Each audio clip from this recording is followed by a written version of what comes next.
normal and it's, you know, not pandemic time, quarantine vibes, it's like I usually work out with my trainer every day at 11:15 a.m. And so even though that's kind of late, that's kind of when my day starts.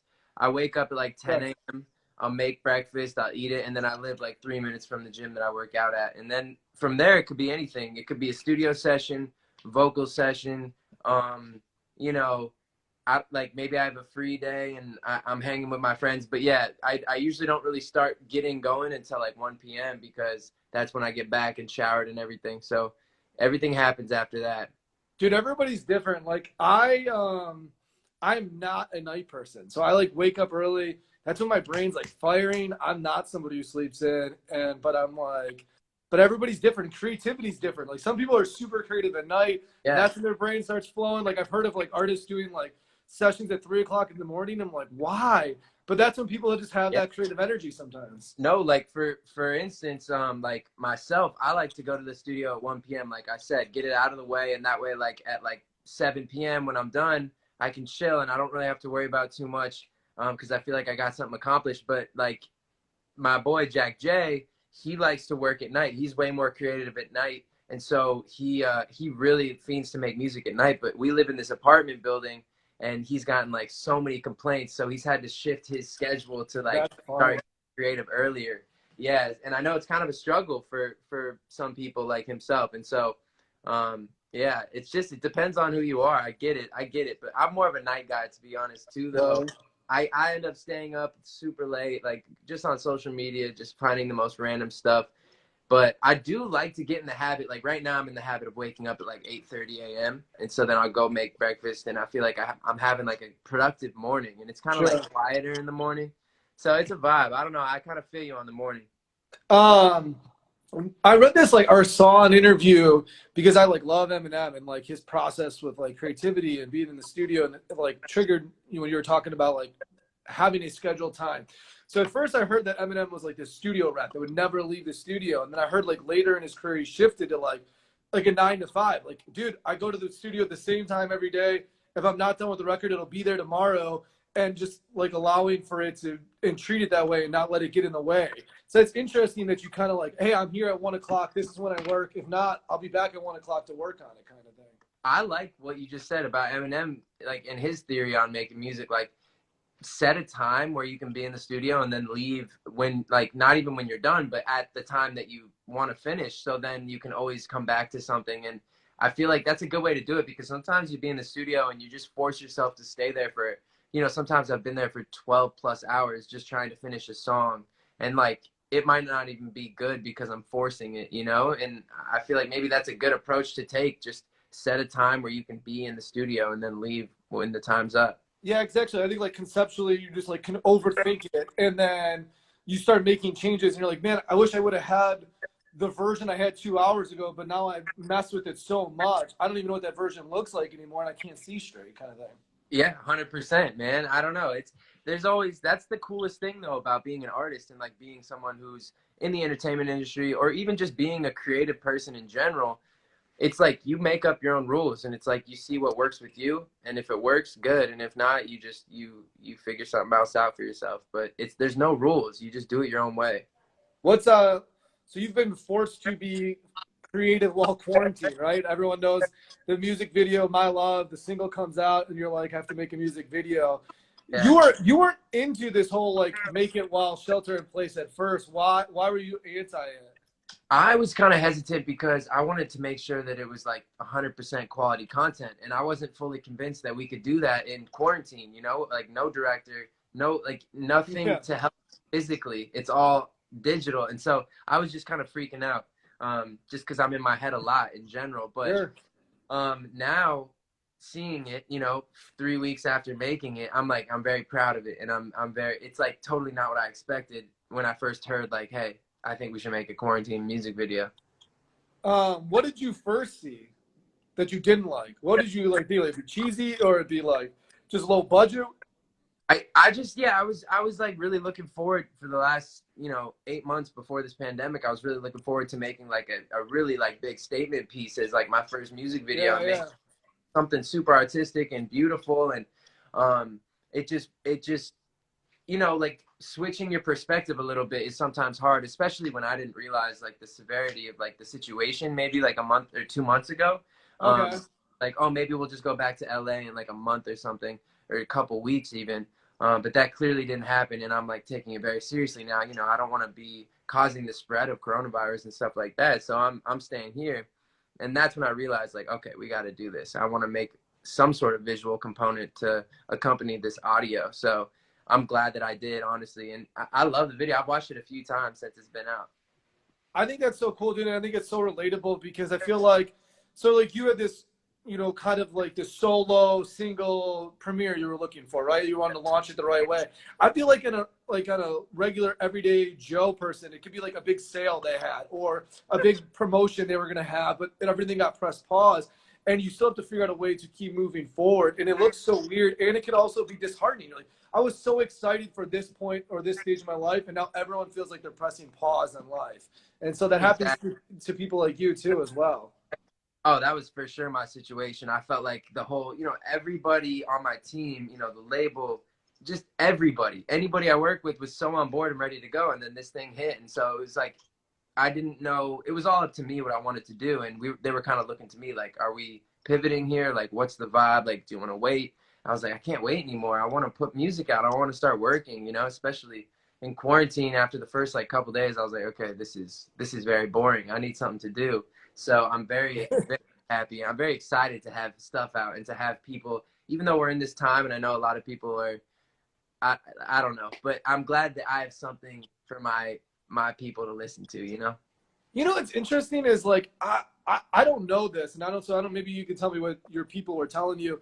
Is I feel like we have more free time than ever before, so we have more time to consume content, and so I've seen like a lot of artists push back release dates, but I'm like I don't know why more aren't releasing stuff just for the sake of like there's like no competition. Just go out there and just eat it up because people are dying for it. It's true, and that's the way I saw it. I know I know a way that a lot of other artists are looking at it right now is just from a general perspective, aside from like the biggest songs in the world right now, you know, streaming numbers are down. Obviously iTunes is becoming less Okay. and less a thing every day. So it's like I get it from a business perspective, like All right. maybe wait, but for me it was totally not about the business. It was about giving my fans, people who have been waiting and counting on me, something to digest and kind of like you said, like we have nothing to do in quarantine. So I'm happy. You know, like my favorite artist, Party Next Door, he dropped something, and Yeah, that yeah, made me yeah. so happy. It gave me a whole album to listen to, a new music, and I'm bored, so it was the perfect thing, you know. So I wanted to kind of reciprocate that energy to my fans in my world. So I don't know, but I get it. I understand why artists are kind of postponing, especially like the bigger artists. You know, it could be a huge difference if the streaming levels are down. You know, like you want to make Sure. you're getting the most out of your release. You know, because you put so much work into it. What is when you were like going to go like with your single when you're having that conversation and you're making those decisions, how did you I guess what was like going through your mind in terms of confidence about doing it yourself and or was it about just I don't really care about the level of success, I just have a story to tell? What makes you decide to do the solo stuff and go single? What was your head at with all that? No, yeah, that was just a conversation between me and the other Jack, you know, and Jack Johnson. Mhm. Um, we just felt like, you know, we want to make sure that we want to make sure that we can reach our true potentials, like individually as well as a group together. And so we felt like we had accomplished something that we were really proud of with Jack and Jack already, and we wanted to give ourselves a chance to kind of explore our own individualities in being an artist. You know, something that we'd never done before. So it was definitely like something where we were both feeling like we wanted to give whoever cares, you know, all of us and everything that's true to us, you know, because in a group, like no matter what, even if you're the best of friends, like me and Jack, like there are going to be compromises. And, you know, the way Johnson always puts it is like he loves to rap. Obviously, that's his like thing. Mhm. But if you heard Jack and Jack on the radio, you might not know that because, you Mm, know, he wasn't forced to do anything, but, you know, he felt like he was sure. a little obligated to sing a pre-hook or sing a second verse a certain way because that was the kind of group that we were. And I completely respect that he was willing to do that. And I'm glad that he was, because we did amazing things with the songs that we made. But I know, like, Usually, for him, like, usually he really like in wants to those do that. types. Usually in those Sorry. types of situations, no, like the Wi-Fi broke up, so I didn't know. And then, so usually in those types of situations, both parties know, but somebody has to initiate the conversation. Who initiated? Who was like, we need to talk? Okay, it's crazy because everybody keeps asking, like, what was the Sure, conversation? But sure. there wasn't like this one conversation. It was something that we had talked about since 2014 when we started. You know, we were like, okay, we're gonna do this group. We'll see how it works. You know, we're best friends, so at the very least, it's gonna be fun. And but we were always kind of like, yo, I can't wait to make a solo thing. And he was already making music on his own through the entire process. He was putting out stuff on SoundCloud and stuff too, but it got, you know, people overlooked that because it wasn't like an official release or anything like Sure. that. But it was like, I remember it wasn't really initiated by anybody, but I remember it was seriously talked about last March in between our American and our European tour. And I remember like seriously bringing it up. I was like, yo, like, what do you think about this thing that we've been talking about for so long? Like, I really want to come out with my own project. Like, would you be down to like take a break and like you work on your album and I work on mine? He'd be like, yo, he was like, yo, that is actually a fire idea. Like, let's feel it out. Let's go on this tour and see what we feel like. And that's the beauty of, like I said earlier, being an artist. It's fully up to you. And we had the means to kind of like take a little bit of time off and figure out exactly what we wanted to do individually. So it's been dope. Like, I'm so blessed to have Johnson as like a partner because it was so easy. It was such a fluid process, and I'm really excited for his stuff to come out because it's super sick too. It's interesting because like I used to do like the radio show with one of my best friends, and people always ask when he decided to move on. He went back to Chicago because that's where his son was. Like, when did you guys have that conversation? Like, it was always a conversation. It was kind of like a fluid conversation with your friends. There's not like that moment. There's like constant conversations because you're just on the same page. But Yeah. like, I felt like our friendship increased once we stopped working together. Like, I felt like it was like now we could put all of our time and energy and passion into our friendship. Did you feel the same thing when you guys stopped working together, or did it affect you guys? Like, well, now we're not forced to see each other as much, and you guys started talking less. No, honestly, the communication is so consistent with me and Johnson. It's like I haven't noticed a single change. The only change is um, like we might have used to have to wake up early for like something, right? And I would have to go wake him up, and like we would be in bad moods, and we would be like, you know, Sure, yeah, towards each other because we're like, I don't want to get up and do this shit, and like whatever. But now, like, I'll never see him unless like we actually want to see each yeah, other. yeah, yeah, yeah. So it's like it actually makes it really, like you said, you know, like I don't think our relationship is better now than it used to be, or vice versa. Sure. It's just like we have like it's just a great friendship, and Yeah. that's the way it's always been. But you're right, it's like we don't have to see each other for business anymore, which is refreshing. And we can kind of, even when we want to make music together, there's no pressure behind it because there's nobody asking for a new bounce of this song, or where are you guys on this. It's like we're just messing around and having fun doing what we love the most. So that's probably the best part of not working together professionally right now, but we will in the future for sure. I don't want to keep you forever, but dude, one of the things I wanted to ask you real quick too is like you guys like caught momentum off Vine. I feel like TikTok's the new Vine.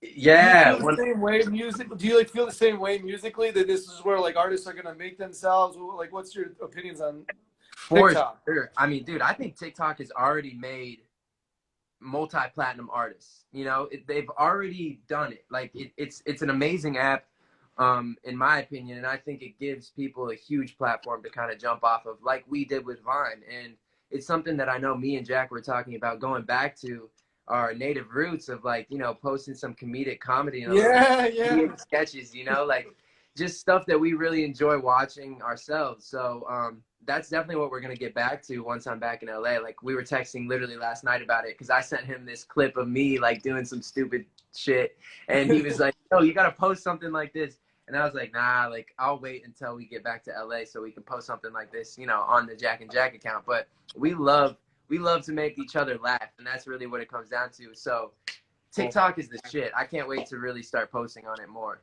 Dude, I think it like a way to like break music, find artists, but also I just like the fact that like you can find different type of artists, like in terms of like you can be funny and make good music at the same time, which I think is hard to do because now like mainstream, like you have to fit into a certain box. We're like, well, I've got a little more freedom with TikTok, right? I totally agree, and I don't want people to feel like I'm like, okay, this kid's a pop star and he like has to carry this like persona everywhere he goes. Like, no, I'll be that guy. Don't worry. Like, I'll for sure be that guy on stage, and I'm gonna play that character when I'm like out on the red carpet and stuff. Like, but I have so many different personalities. I'm not like schizophrenic, but like no, a I little bit. Yeah, like I have that comedy side of me that I really like. He's been trapped in here and he's been wanting to make people laugh for so long, but like I haven't done it because I don't know. I just think really hard about stuff. But that's a huge passion of mine too, is making people laugh and just entertaining people in general. And so I agree with you. TikTok is definitely like an outlet where I feel like any artist, like I would like to see huge artists start using it way more and like start posting comedy or like just things that make them laugh. I feel like it makes people see them as humans more so than just like, okay, they make my favorite songs. Like, you know what I'm loving is I like J-Lo. For some reason, I'm like J-Lo seems like yeah, the queen. Like she's so like perfect, but then like on TikTok she's hilarious, and I'm like, this is like funny. Like you're goofy, and it's cool to see that shit. I mean, J-Lo is on another level. She's literally a queen. Like she's amazing. So she knows what she's doing. She's one of the smartest women in the industry. Like she really has an amazing thing going for her, obviously musically, but like you said, like on TikTok, it's just like unbelievable how she's integrated herself. So that's a goal of mine for sure. Dude, do you know the game MASH? I know you probably have to go soon because I feel like I talked to you on Instagram Live forever. But do you know the game MASH? MASH? I don't know if I've heard it might be before your time. So like I used to play this when I was a kid. And it's like I was thinking about this before this. Like everyone's doing like these quarantine houses. What choose your quarantine house or whatever. But I wanted to do like an old school MASH, and it's like you put 3 people who you'll marry, how many kids you'll have, and then you do like a goofy game to figure out who you're gonna end up with. Do you want to do it? Will you do it, or are you going no since you're fun? No, whatever. I don't know. I guess I don't really understand it. All right, I'll explain. So give me 3 people, celebrities that you'd want to marry, like 3 celeb crushes. I mean, okay, I'll go with J-Lo right off the bat. Okay. Jessica Alba. Okay. And good choice. I don't know, maybe Margot Robbie. I don't know. Okay. I know there's like too many choices. I don't want to screw it up. All right. Yeah. How many kids do you want with those women? I want 3 kids. 3? I'm gonna do 3, 4, and then 15, like a crazy number. All right. Okay. Where will you live? 3 cities that you'd like to live in your life. Aspen, Colorado. Dope. Okay. Los Angeles, California. Okay. Give me a crazy one, man. I mean, okay, Anguilla. It's this island in the Caribbean. Anguilla? Okay. Yeah. I know what you're talking about. That's supposed to be beautiful and together. Yeah. Give me 3 singers at your wedding. 3 singers at the wedding? Yeah. Like anybody? Anybody, man. Yeah, anybody. Okay. Drake. Okay. The Weeknd. Okay. And somehow Bob Marley. He's gonna come back for that. Dope. Cool. And then last one. Let's do cars you'd like to drive. 3 cars you'd want to drive. Cars. Ferrari. All right. Give me 2 good ones, and then give me a crappy one. Okay. We'll give you, or like not a crappy, but like a throwback. Maybe like I don't know. What am I thinking? Like an old Jeep Wrangler, like a 1960s. Yeah. Okay. And then maybe a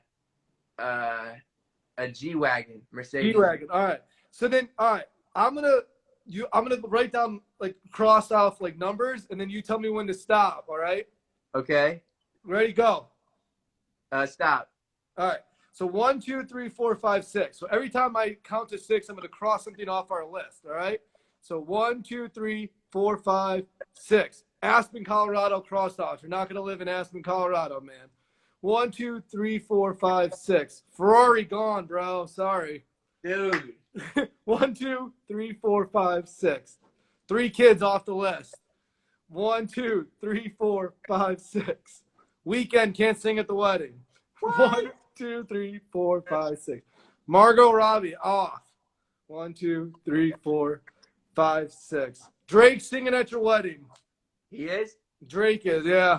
1, 2, 3, I'm 4, that 5, 6. You're not gonna live in LA. You're gonna live in Anguilla. Sorry. Anguilla. All right. Anguilla. I'm with that. All right. So we got. All right. Here we go. Down to J-Lo or Jessica Alba. 4 or 15 kids together, and either driving a G-Wagon or Wrangler. All right. Here we go. 1, 2, 3, 4, 5, 6. G-Wagon. You guys are driving. 1, 2, 3, 4, 5, 6. You're marrying J-Lo. Sorry, A-Rod, bro. It ain't gonna happen. I actually feel bad about the A-Rod situation, man. I'm sorry. But hey, I would You're love gonna have to 15 kids together. You and J-Lo. Isn't J-Lo like 50? 15. I don't know. I don't know. I don't know. Sum it up. that J-Lo, would be- 15 kids, Drake singing at the wedding, G-Wagon, and the city I can't say in the Caribbean. Dude, honestly, that sounds like a beautiful life. Yeah, I'm bro. super down. I don't know if J-Lo is going to be into the 15 kids. I think she already has 6 or something. But, yeah, that's pretty insane. I like that game, man. I don't really understand how to play, but I like that you did it for me. Yeah, I just went for it. I figured you were seeming like cool, dude. And then I was like thinking about those quarantine houses. I was like, well, we should do it.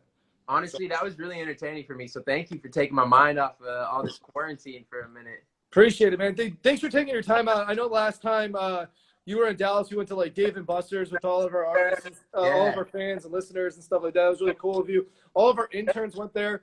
My intern, Marilyn, she said, I got to shout. She's like, tell Jack. I said, I love him and make sure you shout you out and stuff like that. So I just wanted to say hi. What's her name? Marilyn. Marilyn. You got to tell Marilyn that I love her. I appreciate her loving me. That's awesome. And tell everybody at the station hi for me. I remember Will do, man. day. That was really fun. All right, man. Well, I appreciate you. I'll let you go do whatever you were doing while quarantined, which probably isn't much like the rest of us. Yes, exactly. All right, same to you, man. Thanks for having me, and tell everyone at 93.3 I say what's up. All right, later, bro. See ya. Have a good one, man. Later.